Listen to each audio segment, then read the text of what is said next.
Welcome to Meet the Author, where you can join in on insightful conversations with best-selling and award-winning indie published authors. Your hosts today are Rob and Joan, who themselves are indie published authors, book publicists, and paranormal investigators with Tampa Bay Spirits, based in Tampa Bay, Florida. Thanks for dropping by.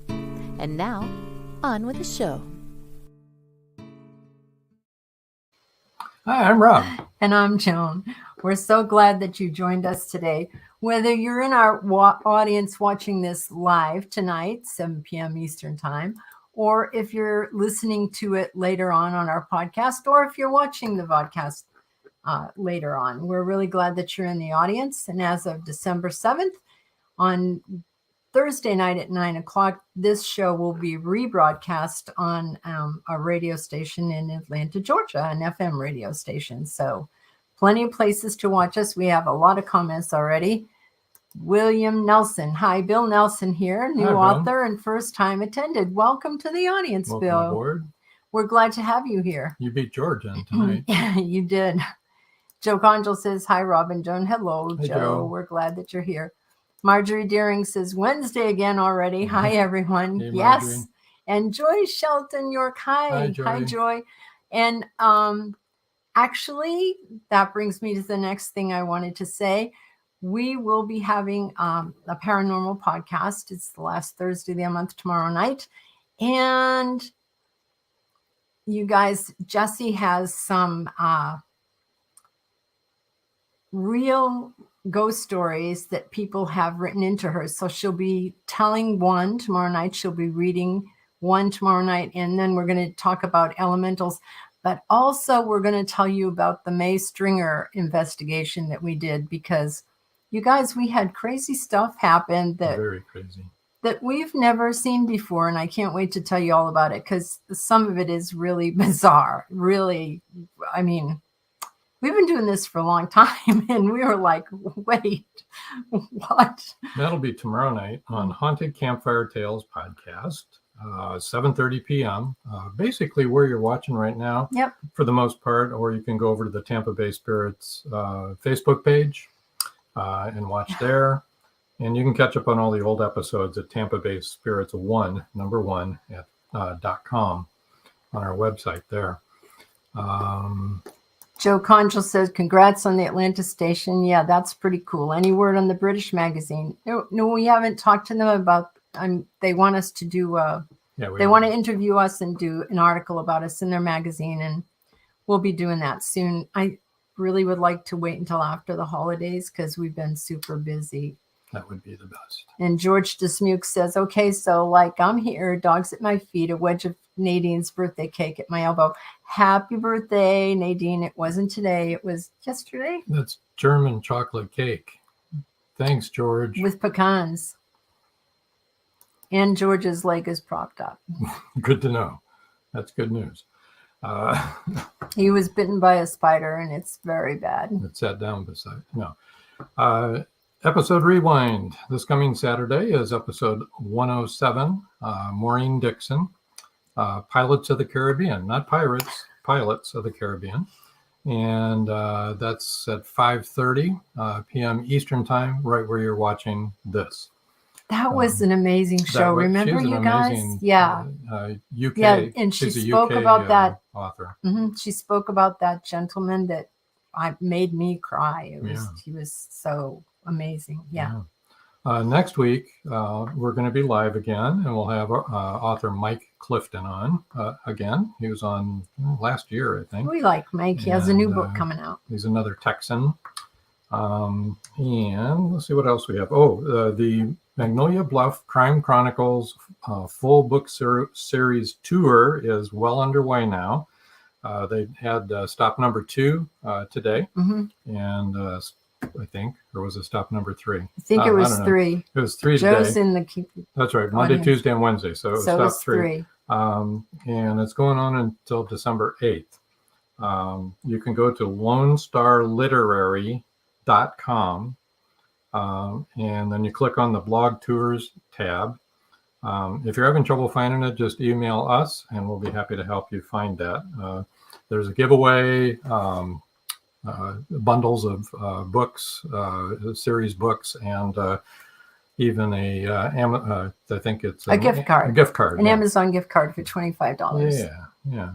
Now, another thing that y'all might be interested in, we're going to go, this is the news. Okay. The top 8 audio downloads for the last 30 days. These countries, okay?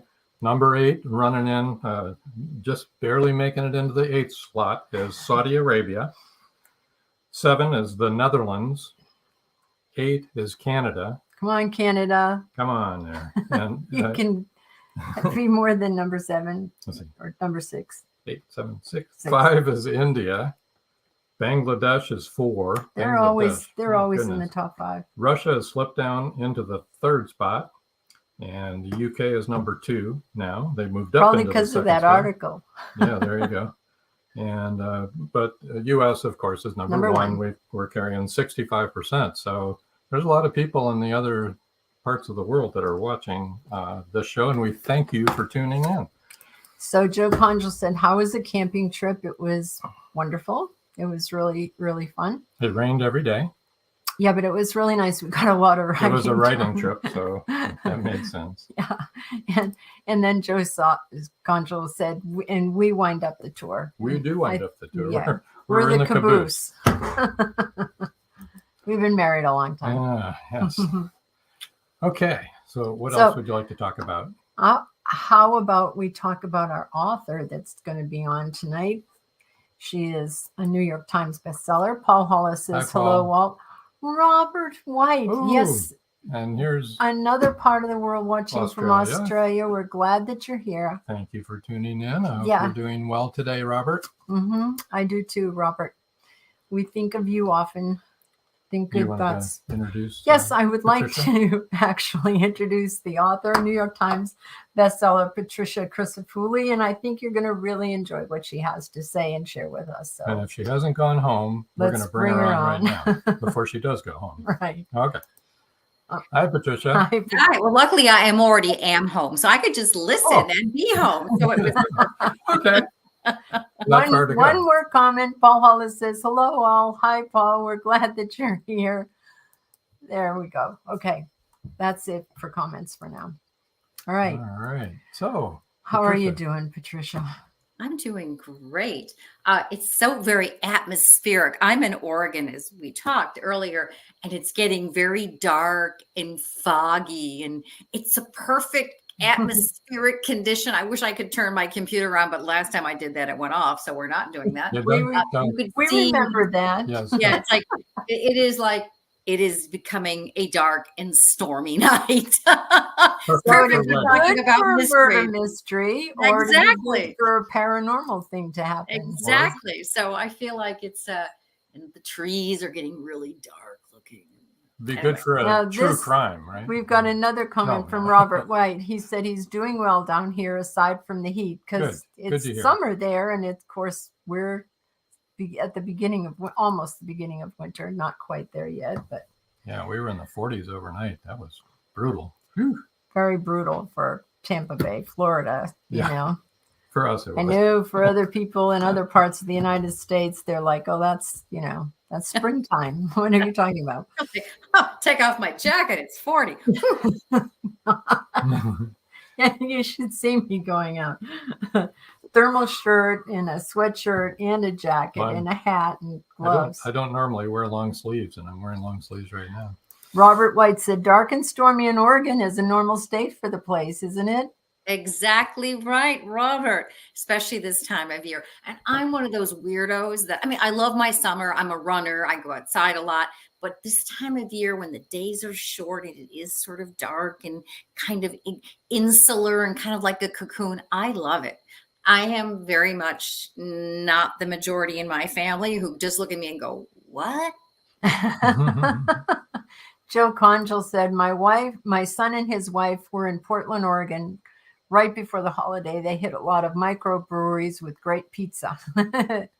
Sounds like Portland. I like Portland. It's fun. Yeah, Portland's great. Has a good zoo. Okay, so why don't you tell us a little bit about we know you had a writing career before you started writing fiction. You had a nonfiction writing career. Maybe tell. And a journalism one before that. So the timeline begins very early. Truly, I was 7 when I decided that I wanted to be a writer. I always sort of told myself stories in my head as a very young child to keep myself, entertained. And at 7, I picked up a pencil and a piece of paper and sat down at my dad's desk, and I wrote down, 4 whole sentences, and there is a story. No, something was kind of lost in the translation from brain to paper, but I was hooked, and I knew I always wanted to write. So, through school, it was something I was good at, and I was an intern at 16 at the local newspaper, and went to college and was a cub reporter, and journalism was my way in because I couldn't figure out any other way to write for a living. Indeed, my path just seemed to be, it wasn't exactly like wide open and easy, but in my heart, I knew that was what I was supposed to do. I love stories. I think stories are a gift we give ourselves and other people. So from the journalist and business journalist, it was natural for me to write nonfiction, even books in leadership. My New York Times bestseller is actually a leadership book from the financial crisis, but it was my big breakthrough. But I always wanted to do fiction and to use the same kind of research skills and storytelling, story development, narrative skills that, quite frankly, go across all genres, right?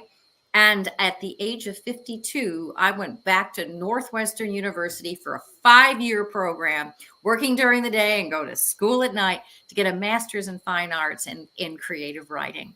And that's because I wanted to get my craft as good as I could. And that creative thesis became my first novel. So that's kind of the whole arc. And that was my path. And, I encourage everyone, writing is writing, whatever you're writing, it's all good and it all works. And we follow the narrative of the stories we want to tell and the narrative of our own lives and, see where it takes you. That's was where that Ohnita Harbor that you're talking about? Yes, that was the first. And that was. Am I pronouncing that correctly? The Secrets of. I call it Ohnita Harbor. It's a fictional place. Right. It's based on my hometown. It's no secret because I put it in the author note. It's based on big shout out to Oswego, New York, where I was actually last weekend launching book 2. But yes, that was the first. And anyway, I use upstate New York as my setting. It's one I know well because I grew up there. I also have the distance from it because I live on the other side of the country. But what makes it so interesting there is the topography is beautiful. The Adirondack Mountains, the Great Lakes, Lake Ontario, the Finger Lakes, which are glacial and go down hundreds and hundreds of feet, and the history. Every major, formative event in the history of this country, there's a link in upstate New York. Old forts and old post cemeteries, and Napoleon's brother lived 70 miles from where I grew up. And the War of 1812, battles on the Lake Ontario, the Revolution. So with all this history, mystery, topography, it was a rich setting for me to say, this is where my mystery should be based. That's wonderful. And your next book is called Stillwater's Chasm. And that's, and you're using your same characters in this book. Same characters, same setting. It's, Stillwater's Chasm. You won't find it on the map in New York State, but if you, go out to what I call Salmon River Reservoir and you move a Finger Lake in there and you put up the walls of Ausable Chasm, you'll have the fictionalized version of a real place. But yes, it's all set there. It's same characters. I wrote it as a standalone because I don't like it when a cliff at the end of the book, it says, and the door opened and there was Fred. I want to have completion and then a next book. And so I did that. So you could pick up book 2 and it would be fine. But if you read the series, there'll be a little more character development, story development. Exactly. The same with our books, but you're going to develop your characters more with each book that you write. So it helps to read the whole series. But we authors like you that. write them as standalones so that people can have a whole story without being lost. Right. And I've done that with series too. With Louise Penny's books, I read them completely out of order. It just happened to be like, oh, this looks interesting. Oh, it's right. And I was in the middle of the series and I read back and forth, and she's so skilled. And I think it's something to take into consideration that people might be visiting in the middle and give them a satisfying story. Yeah, I agree completely. Can you tell us a little bit about your publishing journey? Yes. Okay. So, from the nonfiction, right? I was published by smaller publishers and business publishers. I've been published by Palgrave Macmillan on a book about Rwanda, Wiley, and in the leadership book.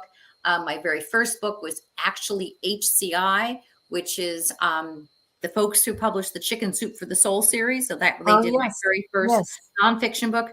And on this, when I got into fiction, my lovely agent Delia, hello Delia, said to me, I'd love, because yours books are a bit literary and you've got a mystery within a mystery because there's always an artifact. I'm going to recommend you to this indie publisher called Woodhall Press, because I know that they're expanding and they're looking for unusual storytelling. And so I was like, yes. I love them. They've their cover work is gorgeous. And they really take care with the story. And it's been a very good match. I've often said, yeah, that's much better to look at the cover than when me hold mine up. I always say that, you go, it's like, it's like being asked to out on a date. You go with the one who asked you and you decide, say yes. But it is that partnership. I think that's been the number one thing. I've been really lucky with publishers. It's hard to get them. It's hard to get them pay attention and all that stuff. But when I forged that relationship with an editor, it has been, I've sought it as partnership, making sure that I'm bringing my A game, I'm doing my marketing and I'm doing my promotion, and that we're working toward mutual goals. Yeah, good. That sounds good. Do they do much marketing for you? I mean, more social stuff. They've got a good platform. I think it behooves every author to do as much as you can, because I'm a communications consultant in my day job. I know a little bit about marketing, and of course, I write all day long anyway for clients. So, and I work with a wonderful publicist, Avita. Little hi to Avita, who is helping me doing great work about getting the word out. So, it's all those things. It used to be in nonfiction. When you wrote a nonfiction book, they'd say, well, what's your platform? Because if you wrote a book about, you're a physical fitness expert, and you were like, I trained the Navy SEALs and being physically fit. They'd say, well, what are you doing? You're like, well, I go to the Navy SEAL conference every year and I do this. And they want to know your platform. They also want that now in fiction. They want to know, can you reach people? Oh, absolutely. And I know it feels like, ooh, because every writer I know, myself included, is like, no, I want to write. I want to market. But we have to occupy both of those worlds. And the way that I have wrapped my head around it is to say, it isn't ego. It isn't, oh, look at me. It isn't, I'm a steward of my book. I love my stories. I love my characters. Mm-hmm. I owe it to my characters, to this creation, to give them a launch into the world. So if I see it as stewardship of something I've created, yes, but that was created maybe through me, and that this story will bring someone joy or entertainment, or give them some an opportunity for a little critical thinking, which is what mysteries do. They exercise our brains. Then as stewardship, marketing becomes less onerous and more like helping something you love get into the world. Perfect. I think it's the hardest part for authors because, first of all, we've been taught not to toot our own horn, Yes. since we were Yes. children. And really, it's something that you have to do. You don't want to say, well, you might like it. I don't know. You might not. No, you can't say that. No. And you Right. can't just say, well, people will find it, especially in a No, very they crowded won't. category, because they won't. No. Everybody and their brother. And we've got, it's a very, very crowded category. So we have to do what we can to two things. Number one, to push, and get the message out, and two, to help each other. And I mean, how gracious is this podcast that you do Thanks. this? Oh. Because, you could just be talking about your own projects, but you invite people like me on here. And it's I'm going to use the word, it's a very loving thing to do. So thank you. Well, you're Thank you. welcome. And right now we have to let some other people promote their books. So we're going to take a little break. So it's a good segue there. I just want to say I see your comments, and we'll get to them as soon as we come back from these short words from our sponsors. Hang on, we'll be right back. Yes. Don't go away, guys. Don't go away. More to come. It's every parent's worst nightmare. Police officer Madison Jackson awakes to discover her baby kidnapped from her crib. Was it revenge for someone she arrested, or something far more sinister? Madison's estranged husband is incarcerated in Supermax. As the second in command of a deadly Mexican cartel, did he issue the order to abduct their daughter? Bye, Baby, Bye, from author Kelly Marshall. Get your copy today. An unforgettable mystery thriller that will transport you back to 17th century England. Introducing Dream of Courage, facing fear head-on, your passport to 17th century mystery, mayhem, and murder. Follow Robert and John Rushworth through Leeds' bustling Briggate district, where danger lurks in the shadows, embodied by the thief-taker Jacob Wilding. You will laugh, you will cry, and be in awe of the twists and turns. Its meticulous attention to character development, emotional nuance, and the unfolding of the story's layers promise a compelling and emotionally charged journey. The U.S. National Times said, "Modern writers usually don't know what it was like to live in the past, but Rushworth Brown does this with great skill." Uncover the secrets of Smythe, the enigmatic tavern keeper who sends Robert to the haven, to the pirate Captain Girlington. Will he outweed danger in the nick of time?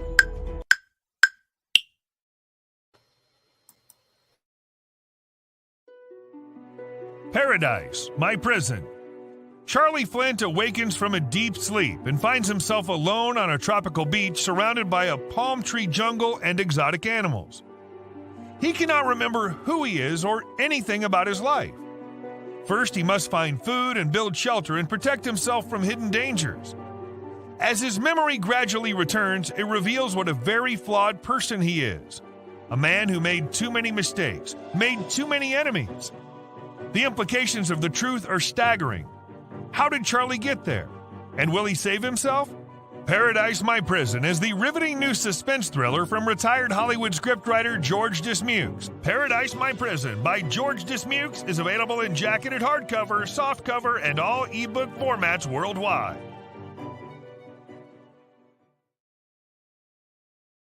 And we're back. And Robert White just wanted to say that he was in Oregon from November of 2005 until May of 2007 in Aussie and Portland, Oregon. Portland or somewhere in Oregon. I'm not sure exactly where. Joe Conjal has a question. He says, "Hi, Tricia. Just curious. What are your thoughts on AI and its possible effect on the writing industry?" Oh, that's the question that everybody's asking. And in all facets of my world and my communications consulting world, people say to me, well, do you think that, Chat GPT will put you out of business as a communications consultant? Or will we get, all our novels and all our scripts being, regurgitated by a really smart bot? And, I think it'll be a tool. I think it's already being used as a tool. and maybe I'm delusional or I'm not facing the reality, but I can't imagine that we as writers are going to be totally replaced. We think about, how much we use our memories, our senses. So while a bot may be very good, and I've seen it for, giving a cursory marketing copy for someone, I just can't imagine that the entire creative process and using a thread of memory and a hint of this is going to be replicated by a bot. So that's the story I'm telling myself, that we are not obsolete. But it's probably going to change. But I also remember when people were concerned about ebooks and would it put publishing out of business. Technology is here to stay. And I think our imaginations, our creativity, our humanness will always be valued because it's what we do uniquely as individuals. And that brings us to audiobooks. Audiobooks are really, I think, outselling ebooks and paperback or paper hardcover. And I'm one of those consumers. I love my Audible because I'm a runner and I put on my earphones and I want to listen. And I've been listening to, here's a goldie oldie. Tim Curry reads A Christmas Carol, right? Oh my gosh. First of all, like 18 hours long, which is great when you're a long distance runner. You get, a week's worth of, but I also buy, hardcover books and soft covered books and ebooks because I think the content, and I know that's a word, but let's call it what it is. It's creative content is going to find people in different ways and it'll be consumed in different ways. I think I'm hopeful. I'm optimistic that it makes our stories more relevant to more people and consumed and in more ways than fewer ways. So I'm actually pretty hopeful about that. Yeah. I don't think we have to worry about AI, to tell you the truth, but that's just me. So Joyce Shelton York says, how do you feel about AI Audible? Well, I can't really speak to AI Audible. So I'm not quite sure if that's a non-human voice that's doing the reading. It would be like Siri doing the reading. Yeah. Oh, can you imagine? No. Yeah, not so good. I don't know. I use the read aloud for proofreading. You can put it on yes. And sometimes it has kind of interesting pronunciations. Yes. Yes. And you're kind of like what? Did I write that like that? It read the word content for me last night as content. The marketing content will be delivered by the quarter. Like, that's the way it is right content. Now. Right. Anyway. Right. Joe Conchal says, even with audiobooks, I think Amazon is going to offer a computer-generated reader for those. Oh, I don't want to do that. I mean, I love the people who do the voiceovers and the people who read the audiobook. I love, oh my gosh, some of them are so talented. I mean, and I think the consumers will, Ann Patchett's Tom Lake is read by Meryl Streep, and no chatbot's going to ever do that. Right. Joyce Shelton York said it is being offered already. Okay. That's too bad, Joy. Well, if it makes books accessible, that would be wonderful, right? For people who have perhaps visual impairment, if it makes it accessible. But again, I'm hopeful that it'll help content and stories become more. You're right. We had an author on who was blind from life, from birth for all of her life. Yeah. And she told us, and this wasn't on the air, it was after, before the show, she said that she couldn't afford a lot of Braille books. They're very, very expensive. And so for her, it's a wonderful thing to be able to have things on audiobooks. And Joe Conjal said, AI can't replace a pantser, LOL. Okay, so are you going to ask or are you going to make us ask? Go ahead and ask. Okay, usually Joe asks this. Are you a pantser or a plotter?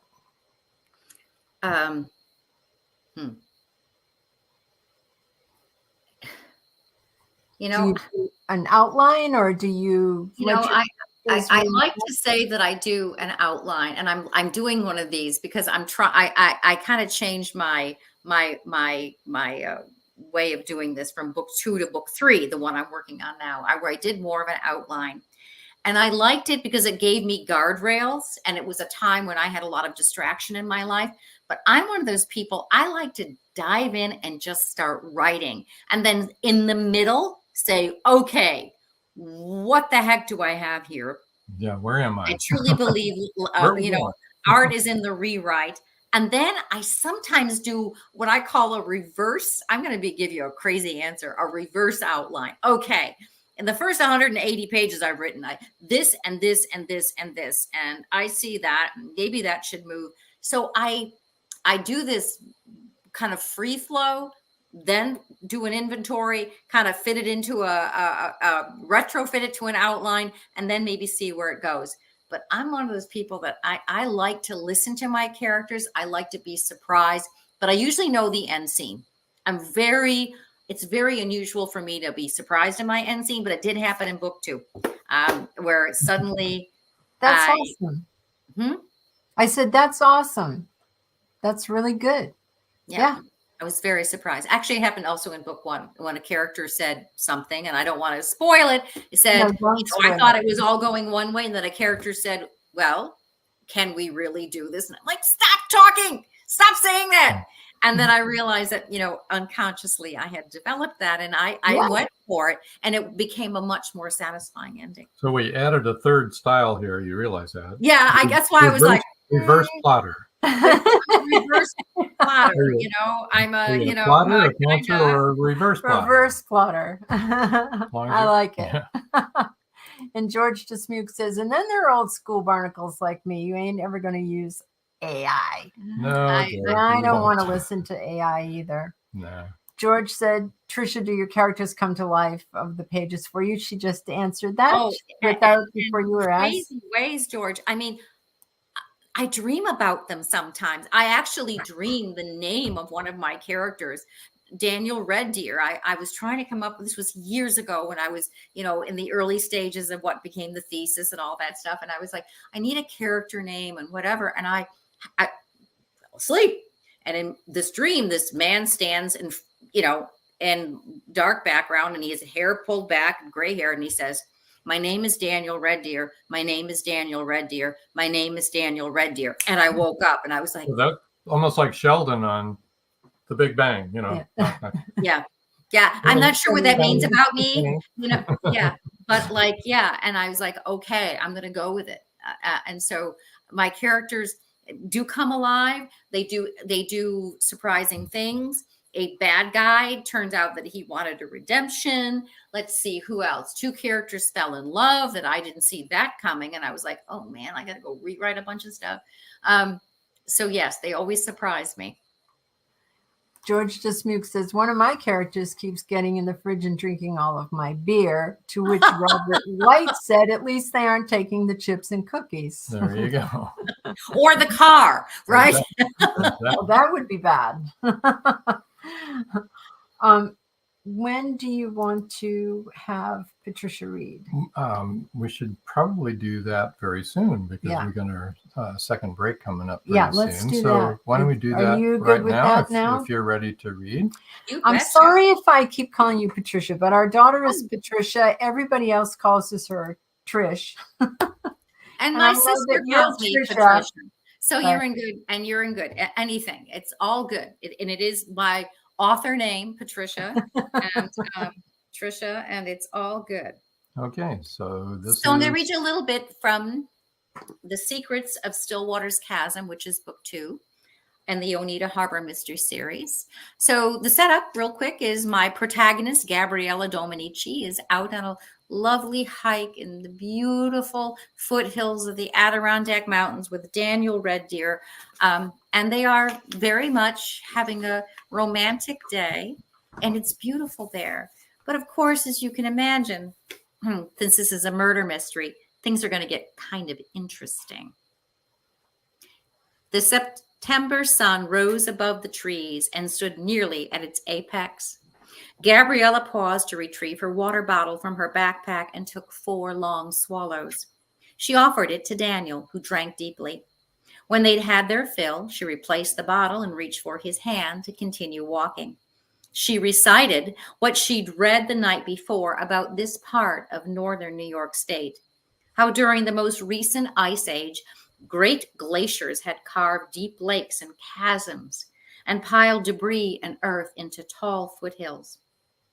Just 30 miles from where they hiked rose the Adirondack Mountains, which contained some of the oldest rocks in the United States, more than 1 billion years old. Who knows? Maybe some of these stones too, she said, kicking one with the toe of her hiking boot shoes. Always the librarian, Daniel replied. Gabriella caught the deepening smile lines around his eyes. Guilty, but I like knowing stuff. And I like hearing it. The trail curved to the right, the trees parted, and Gabriella gasped at the first glimpse of the rocky walls of Stillwater's chasm. Taking slow steps toward the edge, Gabriella peered over, expecting a sheer drop-off. Instead, the chasm walls sloped downward to the long, thin Stillwater's lake, nearly 100 feet below. On the other side, rocks lay in horizontal bands like the layers of a cake, except where they heaved up, and some places nearly vertically.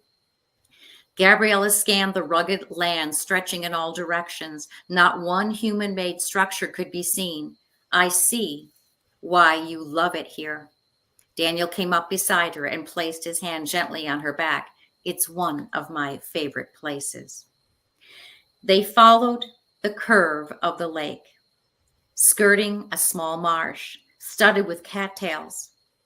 Up ahead, the bleached hull of a tree trunk rested on the shoreline, and beside it was an upturned canoe, its deep green finish glistening in the sun.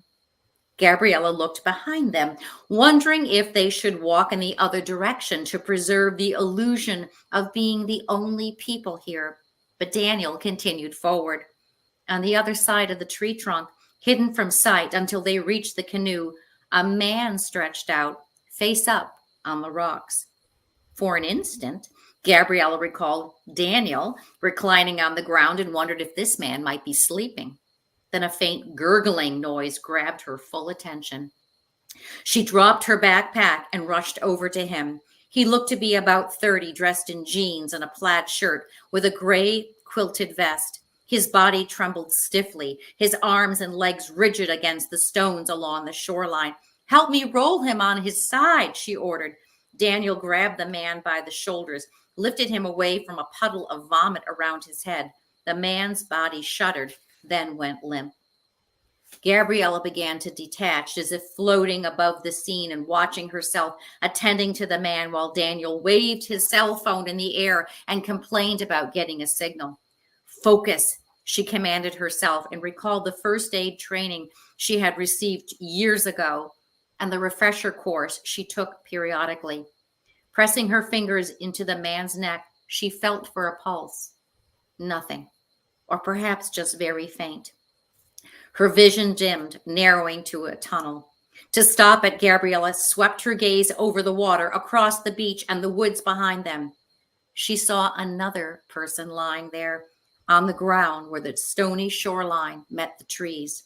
Her consciousness slammed back into her body, and Gabriella took off, stumbling over rocks to reach a woman. At the sight of the gray face and half-opened eyes, Gabriella's perception blurred again, and she shook her head vigorously to clear her brain. Vomit, she noticed, rimmed the woman's mouth and streaked her neatly plaited brown hair. She took note of the woman's jeans and red quilted vest over a long-sleeved T-shirt. Gabriella tried to detect a pulse, but felt only cold flesh. The woman had been dead long enough for her body to cool.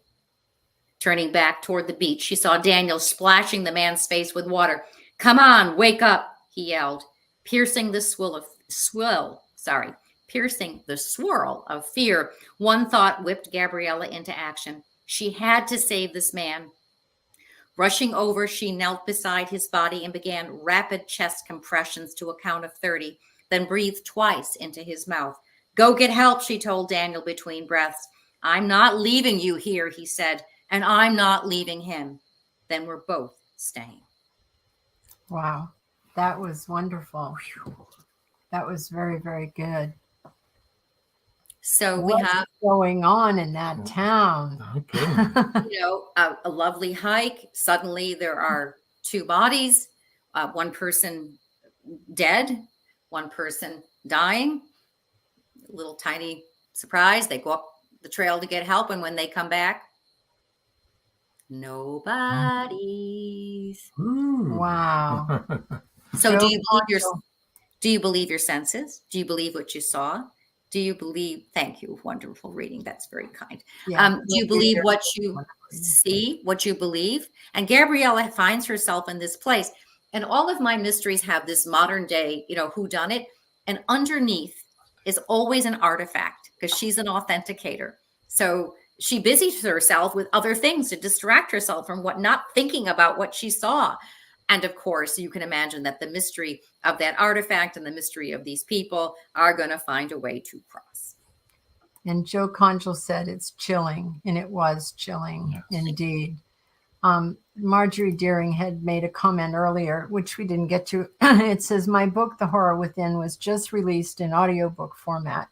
It was narrated by Al Pagano, a New York-born stage and screen actor. He's wonderful. Can't imagine AI could begin to infuse the words on the page with the same emotional input he achieved. That's exactly what I think, Marjorie. That's exactly right. Robert White said, to quote the poster behind Robin Joan, I want to believe. Yeah, I know. Okay. We are running a little short on time. We've got to get to our second sponsor break here. And then when we come back, we'll have a book giveaway and tell everybody how to find you. How about that? So get ready to get the book, you guys. Yeah. Because it sounds amazing. We'll be back in just a couple minutes. Don't go away. The clock is ticking. Can Gracie uncover the truth? Philip Pliant is the wealthy opportunist plastics dealer and CEO of Pliant Industries. He's also a master thief, creating a pervasive threat to the manufacturing infrastructure in the Caribbean islands markets. With the cartel as his stealth client, the naive city leaders have been seduced, enabling the production of more than 3-dimensional building materials. The expected profits are monstrous. Is the art group, now led by Gracie and the family heirs, strong enough to win against this predator? Can JJ's cats act on the root cause analysis in time? Will Gracie be able to squash Pliant and the cartels? Gracie never considered their lives would hang in the balance. The clock is ticking. 5, 4, 3.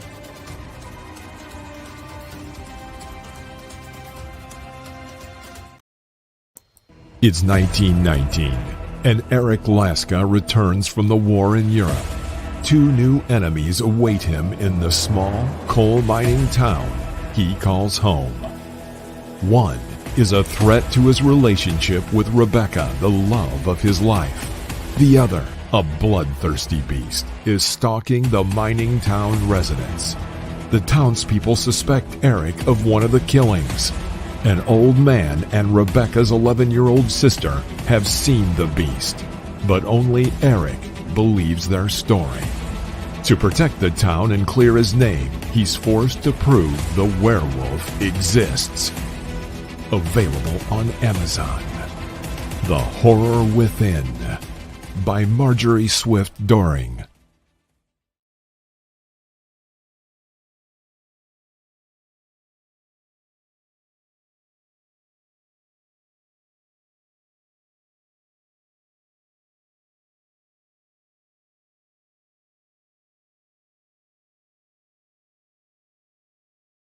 By George Dismukes that will take you deep into the jungle and capture your imagination until the last word. Two Faces of the Jaguar is book 1 of a trilogy. Two Faces of the Jaguar, where only the adventurous dare to read. Two Faces of the Jaguar, The Lost City, and The Jaguar's Quest are available on Amazon.com, Barnes & Noble, and many other bookseller websites. Two Faces of the Jaguar, the book people are talking about. Get your copy today.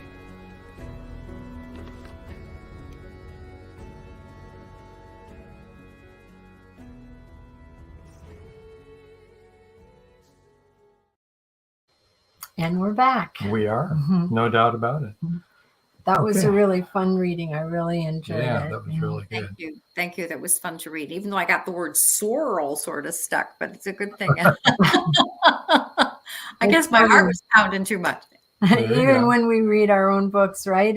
We still mispronounce it. You did a real good job. You did a really good job. Yeah. All right. Yeah. Yeah, you brought us into it for sure.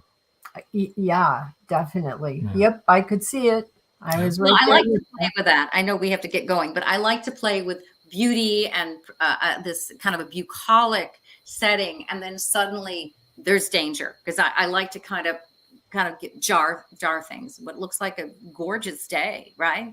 And we used to live in upstate New York, so we're familiar with that. The scenery. Well, Ithaca, Ithaca and Oswego, New York are not that far away, and you guys are here. I think Finger we're Lakes region. Mhm. Yeah, there you go. Yep.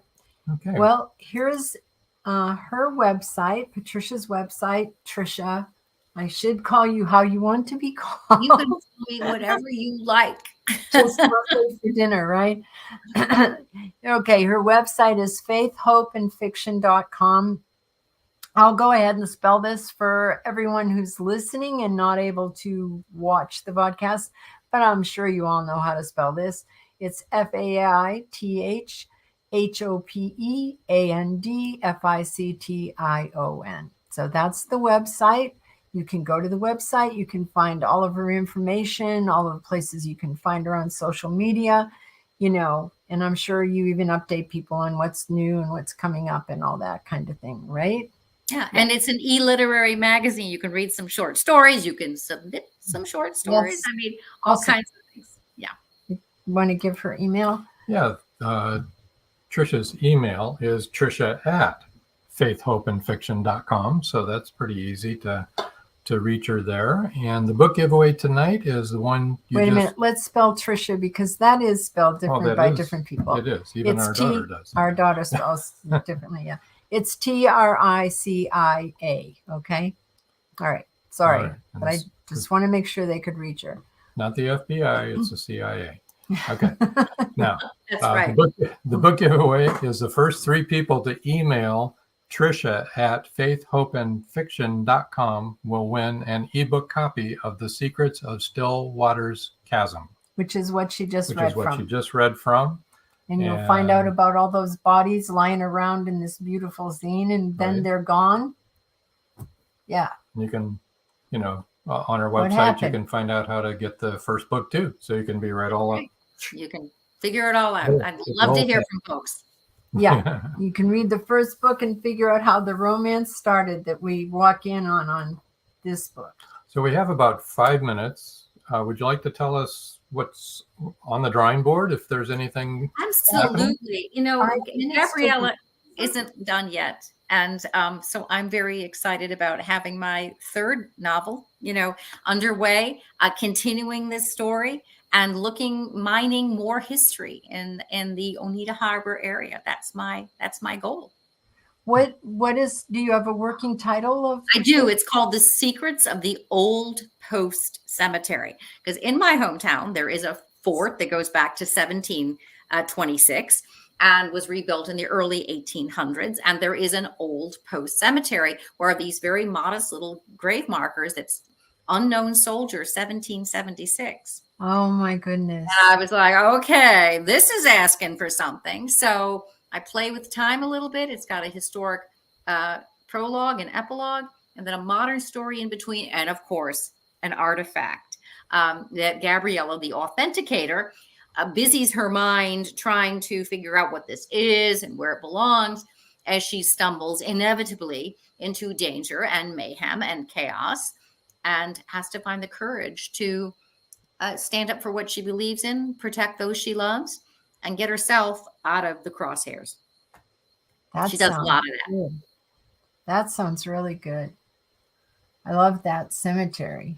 Yeah, yes. I've always loved it. And one of the favorite characters in books 1, 2, and 3 is her 77-year-old Italian-born mother, Agnese. And Agnese is the one who just gives her the business all the time. She's a bit of comedic relief, but I love this the fact that it's a multi-generational story as well, between a secondary character, her mother. I can hear Agnese saying, "What do you mean secondary? I'm the big character."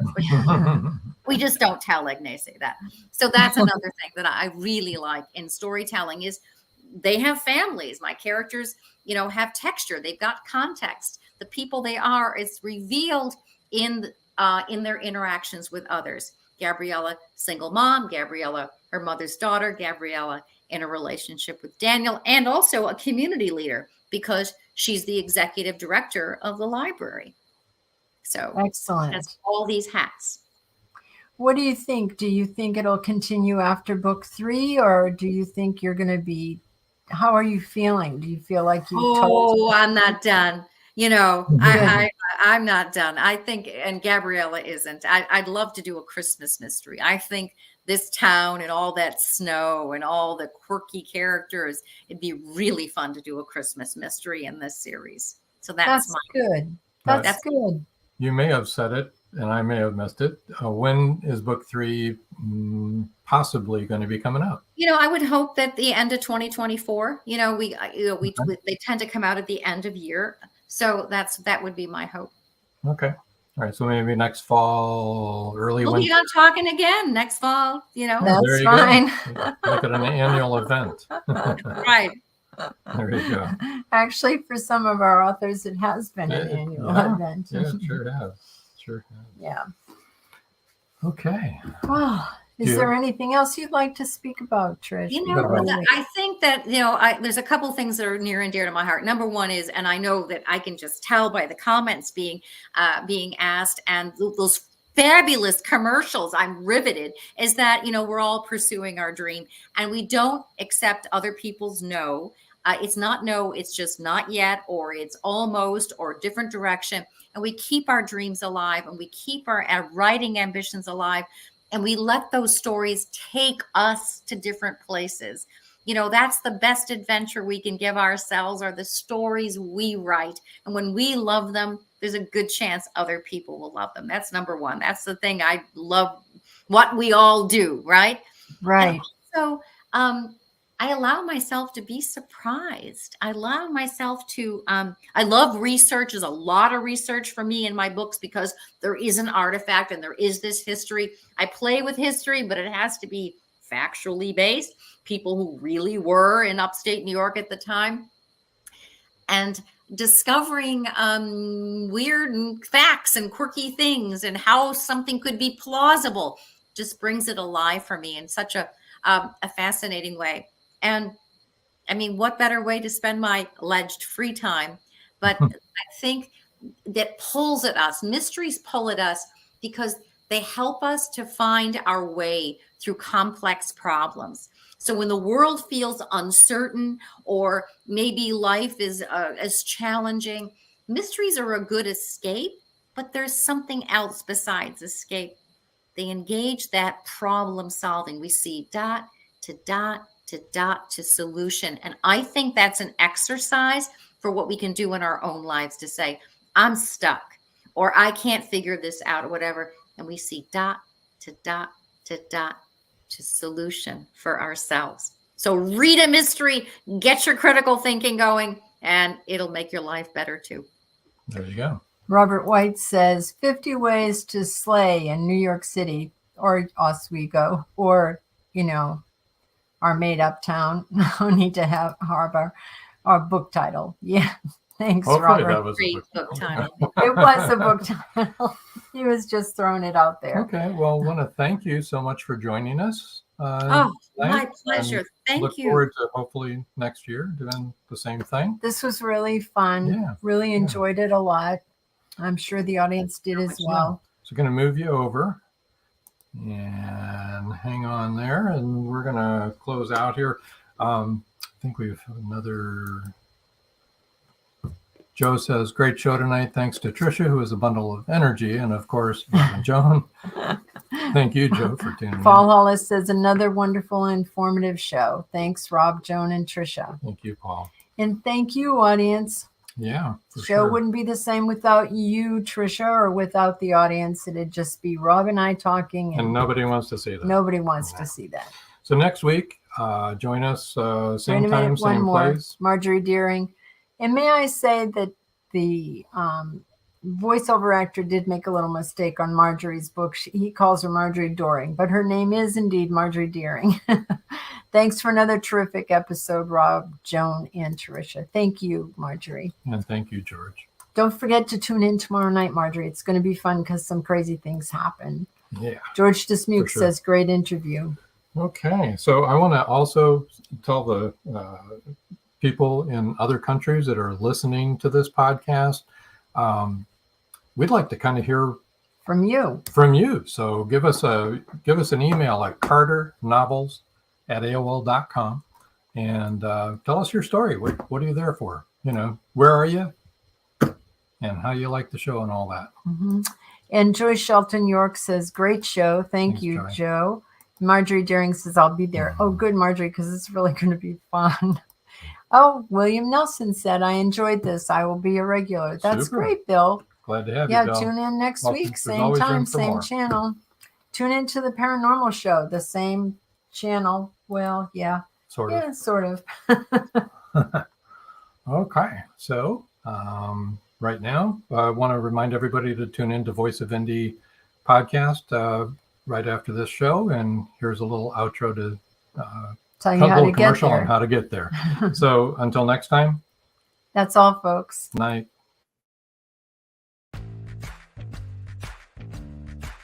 Live every Wednesday, your Voice of Indie hosts Beam Weeks and Stephen Gees welcome authors, musicians, publishing industry pros, artists, and assorted creative guests for an exciting interactive hour. Call in during the show or post questions and comments on Twitter for responses in real time. Meet your favorite indie creators, learn inside tips, network, and promote your work. The link for each week's show is pinned on Twitter atop @VoiceOfIndie. And you can receive the link every Wednesday morning in your inbox by subscribing to our newsletter at freshinkgroup.com. Check out Voice of Indie every Wednesday on Blog Talk Radio and catch hundreds of episodes archived everywhere from our websites to our YouTube channel and Spotify. Thank you for joining us here on Meet the Author. Make sure you stay up to date with our show by clicking like, follow, and share. And you can find us on Spotify, iTunes, and more. See you next time on WLFE-DB.com.